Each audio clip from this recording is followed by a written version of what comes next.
हमारा बाप भी देगा आजादी, हमारा बाप भी देगा आजादी, आजादी, आजादी, आजादी। बेसिकली मेरा नाम हारिस हसन है और मैं एफसी यूनिवर्सिटी में पॉलिटिकल साइंस का स्टूडेंट हूँ। मेरा 4th सेमेस्टर और मैं पिछले एक सवा एक साल से प्रोग्रेसिव स्टूडेंट्स कलेक्टिव के साथ स्टूडेंट के इश्यूज़ पे, स्टूडेंट्स के राइट्स के लिए काम कर रहा हूँ और उनको ऑर्गेनाइज़ कर रहा हूँ उनके हकूक़ के लिए। बेसिकली प्रोग्रेसिव स्टूडेंट्स कलेक्टिव का मकसद स्टूडेंट्स को एक नुमाइंदगी देना है, स्टूडेंट्स को सियासी उनका जो हक़ है उसके बारे में बताना है। और उसके अलावा जो हम स्टूडेंट सॉलिडारिटी मार्च करते हैं हर साल, पिछले 4 साल से हम ये सिलसिला लगातार कर रहे हैं, उसका भी एक जो बहुत बुनियादी मकसद है वो ये है कि तलबा को जो उनकी सबसे बुनियादी हक़ है, उनका जो राइट ऑफ एसोसिएशन है, यूनियन साजी का जो हक़ है, उसके बारे में आगाही देना। ठीक है, रियासत को इस चीज़ पे फोर्स करना कि वो स्टूडेंट यूनियंस बहाल करे, स्टूडेंट्स के जो है कैंपसेस पे इलेक्शंस हों, स्टूडेंट्स अपने नुमाइंदे खुद चूज़ करें। ये जमीयत जैसी तंजीमें जो हैं पंजाब यूनिवर्सिटी में गुंडागर्दी करती हैं और ख़ुद को क्लेम करती हैं कि हम स्टूडेंट्स के नुमाइंदे हैं, पर रियलिटी में तो ना हम स्टूडेंट्स के नुमाइंदे हैं ना जमीयत स्टूडेंट्स के नुमाइंदा है। स्टूडेंट्स का नुमाइंदा तो वो होगा जो इलेक्शंस कैंपसेस पे इलेक्शंस के बाद इलेक्शन वोट लेके स्टूडेंट्स का जाके रिप्रेजेंट करेगा स्टूडेंट्स को। तो उस हवाले से जो पूरा ये स्टूडेंट सॉलिडारिटी मार्च का भी मकसद यही है कि जो मुख्तलिफ मुतालबात है स्टूडेंट्स के और जो सबसे बुनियादी मुतालबा है यूनियन का, उसको हाईलाइट किया जाए। वो कौन से बुनियादी मुतालबात हैं जो आप इस मार्च के ज़रिए पूरे करवाना चाहते हैं? हमारी जो सबसे बुनियादी डिमांड है वो तो मैंने थोड़ा सा पहले भी आपको एक्सप्लेन किया कि स्टूडेंट यूनियंस की बहाली सबसे हमारी ज़रूरी डिमांड है। उसके अलावा हमारी एक बहुत अहम डिमांड है कि जो मिलिटराइजेशन ऑफ कैंपसेस है, यानी कि यूनिवर्सिटी ऑफ बलूचिस्तान को देख लें, कराची यूनिवर्सिटी को देख लें,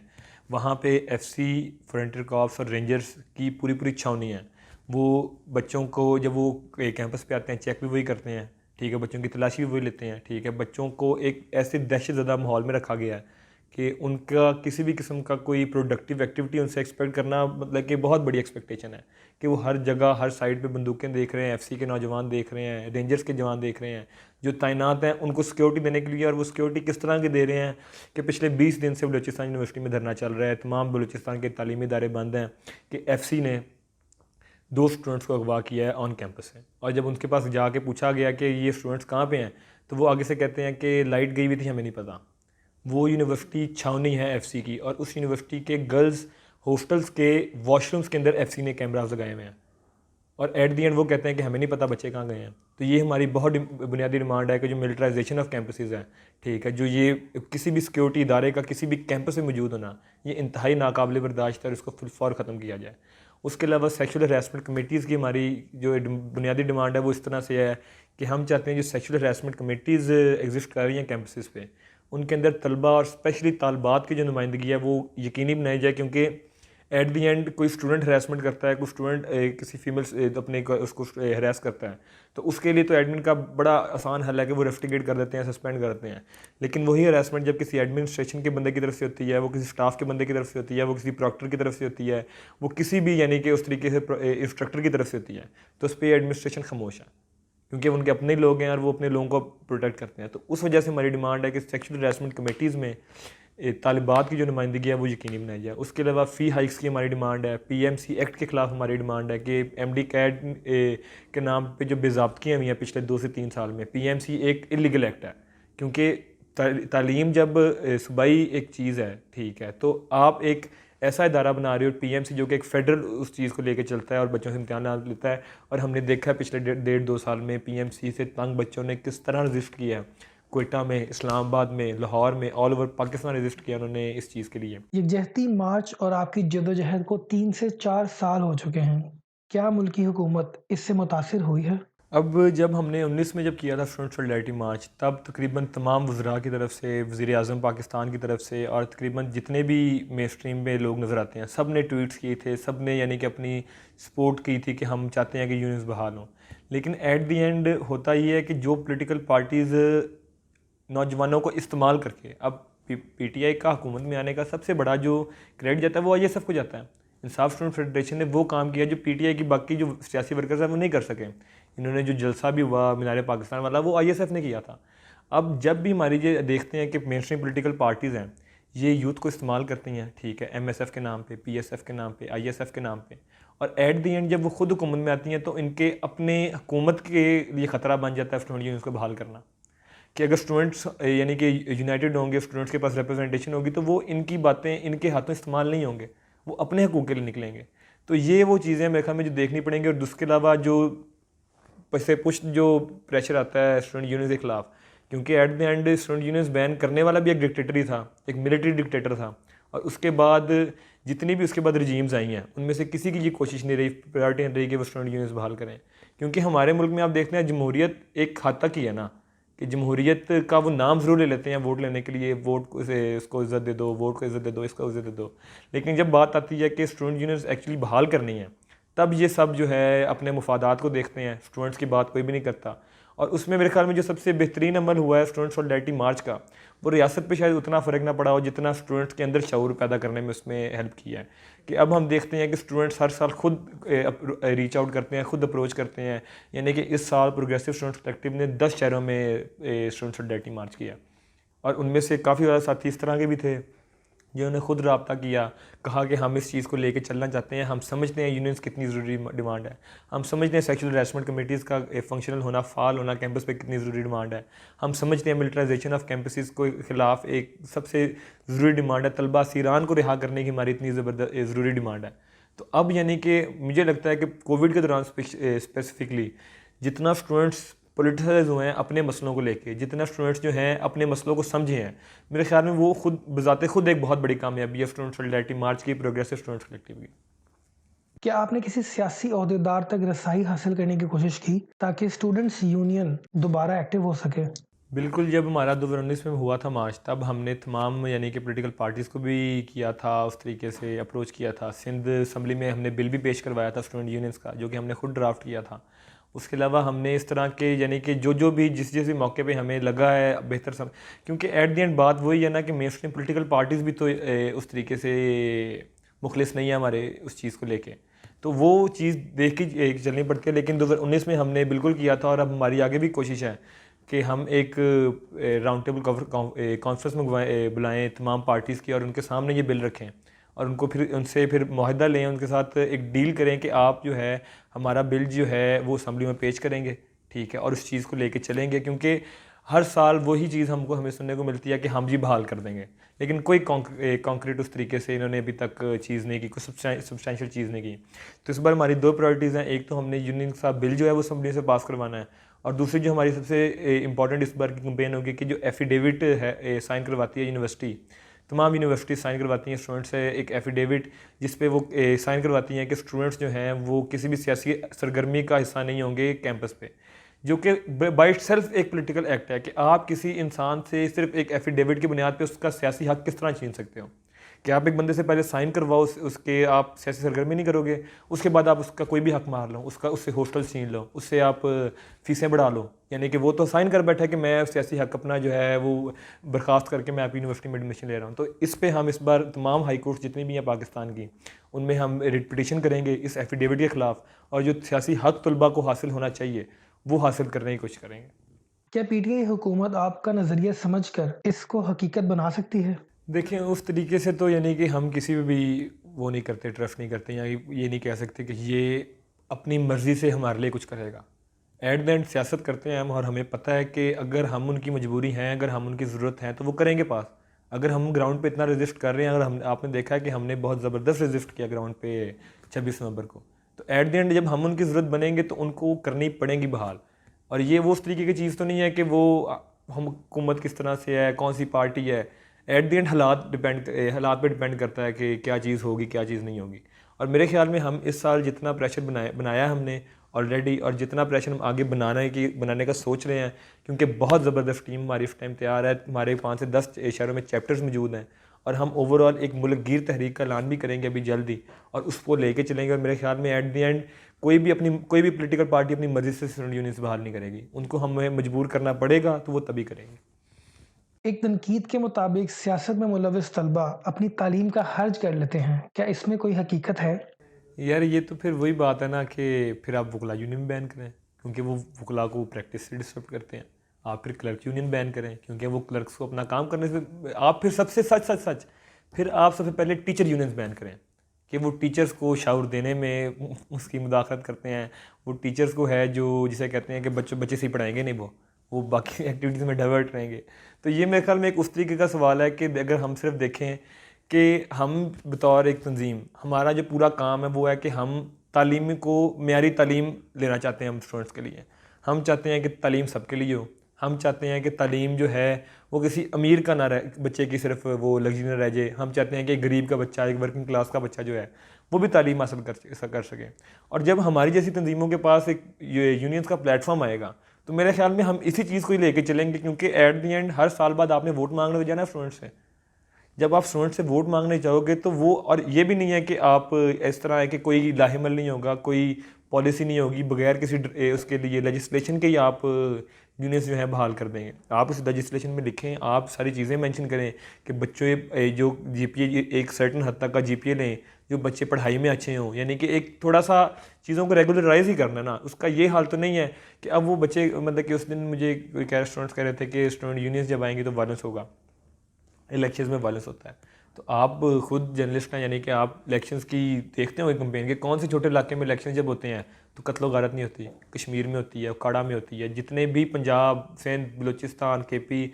कश्मीर, गिलगित के इलाके हैं जहाँ भी इलेक्शंस होते हैं वहाँ पे एक वायलेंस का माहौल तो बनता है। लेकिन उसको बुनियाद बना के ये कह देना कि हमने आगे से इलेक्शन नहीं करवाने, ये मेरे ख्याल में बहुत उस तरीके से जिसे कहते हैं ना कि हमें ये भी देखना पड़ेगा कि स्टूडेंट्स जो हैं, जो सबसे पढ़ा लिखा तबका है आपके माशरे का, यानी कि डॉक्टर्स के पास यूनियंस हैं, स्टूडेंट्स के पास नहीं है। यूनिवर्सिटी गोइंग स्टूडेंट्स आपके सबसे पढ़े लिखे लोग हैं माशरे के, और उनसे ये उनके ऊपर ये बर्डन डाल देना कि आपको यूनियंस देंगे तो वायलेंस करोगे, तो मेरे ख्याल में बड़ी एक अनरीजनेबल डिमांड है। अब इंडिया में मतलब कि अगर आप देखें तो जो उनकी गवर्नमेंट यूनिवर्सिटीज़ हैं उनकी फ़ीस है 800 रुपया, 1000 रुपया पर सेमेस्टर। अब आप पंजाब यूनिवर्सिटी की फ़ीस देखें, गवर्नमेंट इदारा है, वहाँ पे 50,000 से फ़ीस स्टार्ट होती है, ठीक है, 1.5-2 लाख तक जाती है।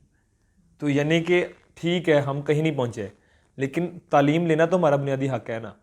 और मेरे ख्याल में स्टूडेंट्स ही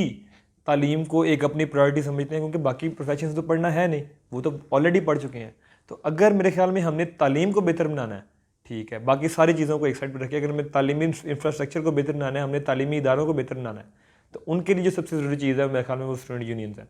और अगर हम यानी कि एग्जांपल ले लें ऑक्सफोर्ड यूनियन की, कैम्ब्रिज यूनियन की, सबसे टॉप की यूनिवर्सिटीज़ हैं दुनिया की, उनमें भी यूनियंस मौजूद हैं। और उनके जितने भी यूनियंस के प्रेसिडेंट, जनरल सेक्रेटरी होते हैं वो आगे जाके लेजिस्लेचर्स बनते हैं, वो सेनेटर्स बनते हैं। तो यानी कि ये कहना कि हम किसी राह में हैं, यानी कि हमें तो कोई राह दिखाई नहीं जाती। हमें तो सिर्फ ये बताया जाता है कि किताबों में जो आपको झूठ पढ़ाया जा रहा है वही पढ़ो, जो प्रोफेसर आके झूठ बोलते हैं आपके सामने वही झूठ मान लो, उसको सच समझ के सर झुका लो। तो मेरे ख्याल में अगर हमने अपने तालीमी इदारों में क्रिटिकल थिंकिंग जो है, जो कि सबसे एक ज़रूरी चीज़ है किसी भी कैंपस में होने के लिए, ठीक है, अगर हमने वो रिवाइव करनी है तो उनके लिए स्टूडेंट्स का पोलिटिसाइज होना बहुत लाजमी है।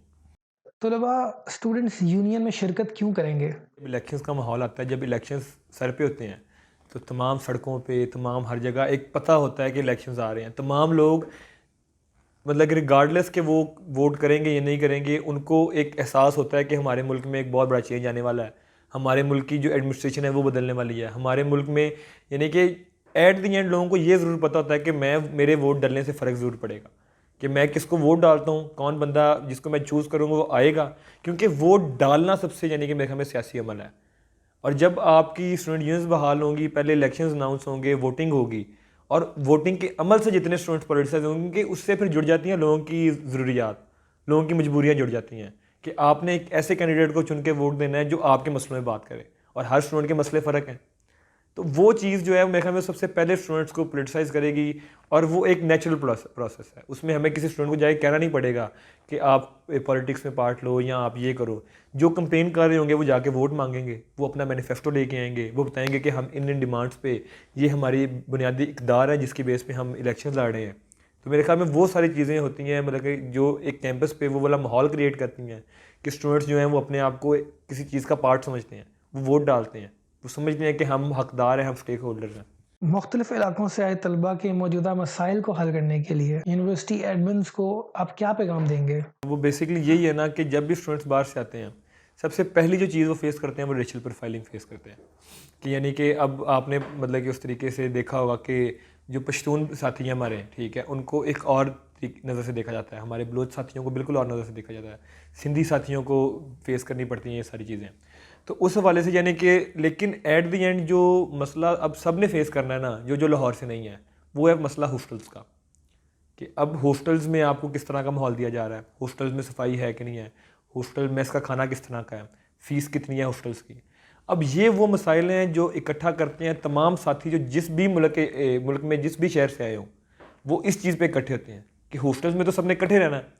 तो वो हॉस्टल्स के जो मसाइल वो फेस करते हैं, मेरे ख्याल में यूनिवर्सिटी एडमिनिस्ट्रेशन ने अगर उन स्टूडेंट्स की ज़िंदगी बेहतर बनानी है जो कि बाहर से आए हुए हैं, सबसे पहले तो हॉस्टल्स का मसला हल होना चाहिए। दूसरा कि जो कम्युनिकेशन बहुत ज़रूरी है स्टूडेंट्स के साथ,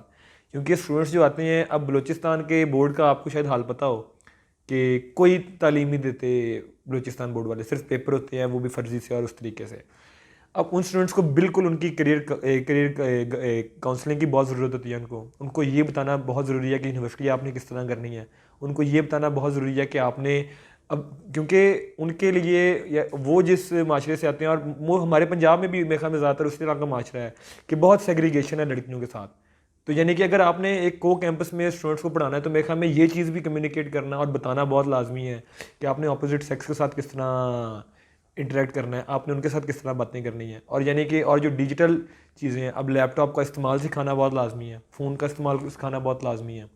तो ये वो सारे स्टेप्स हैं जो यूनिवर्सिटी एडमिनिस्ट्रेशन ले सकती है, हॉस्टल्स के मसले हल करके, रिहाइश के मसले हल करके, जब स्टूडेंट्स आते हैं उनको अकोमोडेशन देनी, और ये जो छोटी छोटी चीज़ें होती हैं कि उनको लेके चलना साथ साथ कि यूनिवर्सिटी कैसे करनी है, ओवरऑल जो छोटी छोटी चीज़ें हैं टेक्नोलॉजी के वाले से वो सिखाना, और एक कम्युनिकेशन बेसिकली बिल्ड होनी चाहिए यूनिवर्सिटी एडमिनिस्ट्रेशन के स्टूडेंट्स के साथ। क्या हुकूमत का तालीम के लिए 5% बजट मुख्तस करना आसान है? देखें, मुख्तस करना तो कोई मुश्किल काम नहीं है, पर एट दी एंड बहुत ज़्यादा ऐसे लोग हैं, यानी कि बहुत ज़्यादा जिनकी इस चीज़ से जुड़ी हुई हैं ज़रूरियात भी और मजबूरियाँ भी, कि अब 1300 अरब उन्होंने लेने ही लेना है। उसके अलावा उनके पास कुछ मतलब कि वो उनको लगता है कि ये 1300 अरब जो है ये हमारा हक़ है। यानी कि आप उस तरीके से सिर्फ देखें कि, और उनकी जो हेजमनी है हमारे मुल्क के ऊपर कि एट दी एंड इलेक्शंस भी वही कंटेस्ट करवाते हैं। एट दी एंड जितने भी, अब उस दिन एक बिल पेश हुआ है पार्लियामेंट में, आपने वो पूरा मंजर देखा होगा कि वो किस तरह बिल पास हुआ है और वो सारे जो मामलात हुए हैं। तो उस चीज़ को सिर्फ देखना पड़ेगा कि अगर तो वाकई मतलब कि प्रायोरिटी है इनकी कि हमने एजुकेशन को किसी ना किसी स्तर में बेहतर करना है, और मेरे नहीं ख्याल में इनमें से किसी की भी है, वो एट दी एंड स्टूडेंट्स की ही प्रायोरिटी है कि एजुकेशन बेहतर हो। और तो कोई तबका उस तरीके से, अब मसला ये है कि मज़दूरों के बच्चों से उन्होंने वैसी तालीम छीन ली है, किसानों के बच्चों से उन्होंने वैसी तालीम छीन ली है कि जो पहले पंजाब यूनिवर्सिटी में, जिस यूनिवर्सिटी में अपने बच्चे पढ़ा लेते थे मज़दूर किसान, अब उन्होंने वो भी हक छीन लिया है। और प्राइवेट एजुकेशन माफिया जब से आया है तब से तो इन्होंने बिल्कुल ही एक चीज़ को, तालीम को ना कारोबार बना दिया कि जो बच्चा अफोर्ड कर सकता है वो तालीम ले ले, जो बच्चा अफोर्ड नहीं कर सकता वो तालीम ना ले। और उन सब चीज़ों को देखते हुए मेरे ख्याल में मुश्किल तो बिल्कुल नहीं है 5% मुख्तस करना, लेकिन कुछ इदारों के और कुछ लोगों के इस तरह के इंटरेस्ट जुड़े हुए हैं, इस तरह की उनके कुछ चीज़ें उनकी हैं कि वो नहीं चाहते कि हमारे मुल्क में तालीम, क्योंकि शऊर से ही एट द एंड किसी भी इनकलाब का अगर स्टार्ट होता है, किसी भी रेवोल्यूशन का कोई भी रिफॉर्म अगर हम चाहते हैं, उसका जो पहला स्टेप है वो शऊर है। और मेरे ख्याल में वो गरीबों को के बच्चों को उस तरीके से शऊर से दूर रखना चाहते हैं ताकि किसी किस्म की कोई डिसेंट ना आए इनके, जो इन्होंने हेजमनी अपनी क्रिएट की हुई है मुल्क के ऊपर। क्या स्टूडेंट्स यूनियन के लिए जदोजहद मुल्क में लेफ्ट लीनिंग तहरीक का दोबारा आगाज़ करेगी? मेरे ख्याल में तो ये रिवाइवल स्टार्ट एक हिसाब से हो गया, यानी कि यूनियंस के ना होते हुए भी अगर हज़ारों तलबा निकल आया सड़कों पे, तो मेरे ख्याल में ये, क्योंकि ये 40 साल से नहीं हुआ कि हमने, अगर हम पिछले 40 साल की तारीख देख लें तो इस तरह की चीज़ें हमें देखने को नहीं मिली। क्यों लाल लाल लहराएगा इतना बड़ा फिनोमेना है? सिर्फ इस वजह से नहीं है कि वो वीडियो बड़ी एस्थेटिक थी, और वो ये है कि उससे स्टूडेंट्स के जज्बात जुड़े हुए हैं। और स्टूडेंट्स के क्या जज्बात हैं कि आपके कैंपसेस जो हैं इस टाइम वो अथॉरिटेरियन तरीन कैंपसेस हैं कि आप अपनी एडमिनिस्ट्रेशन के ख़िलाफ़ बात कर नहीं सकते। वो आपसे हल्फनामे साइन करवाते हैं, वो आपसे डील जिस तरह करते हैं कि वो आपको एज स्टूडेंट्स एज एसेट्स तो ट्रीट करते ही नहीं हैं, वो आपको ट्रीट करते हैं एज सब्जेक्ट्स। और आप यूसीपी में हैं, आपको बहुत बेहतर पता है कि अथॉरिटेरियन एडमिनिस्ट्रेशन किस तरह की होती है। हमने सारा वाक़या देखा कि उन्होंने अपने गार्ड्स के ज़रिए स्टूडेंट्स पे हमला करवाया, और एक प्राइवेट एंटिटी को कौन हक देता है कि वो अपने गार्ड से हमला करवाए आम स्टूडेंट्स पे? लेकिन उन्होंने करवाया क्यों? क्योंकि वो इतना मजबूत है आपका एजुकेशन माफिया। और ये जो आवाज़ थी लाल लाल लहराएगा वाली, या फिर प्रोग्रेसिव स्टूडेंट्स कलेक्टिव की जो ये पूरी मूवमेंट है, ये बेसिकली सिर्फ हमने क्रिएट नहीं की, ये एक ऑर्गेनिक आवाज़ है, जज्बात हैं स्टूडेंट्स के जो समझते हैं कि उनको कैंपसेस पे डेमोक्रेसी चाहिए, वो समझते हैं कि हमें कैंपसेस पे वो माहौल चाहिए कि हम तालीम हासिल करें। यहाँ पे तालीम को बेसिकली कारोबार बनाया गया कि कोर्सेज़ आपने ख़रीदने हैं,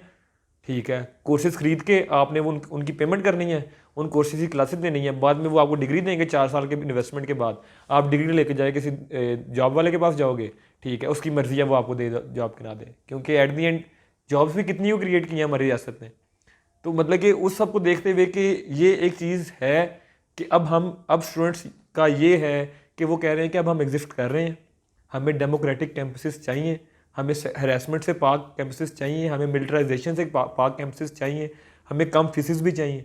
ठीक है। और ये वो चीज़ें हैं मेरे ख्याल में कि स्टूडेंट्स अब करेंगे कुछ। और मेरे ख्याल में इस 26 के बाद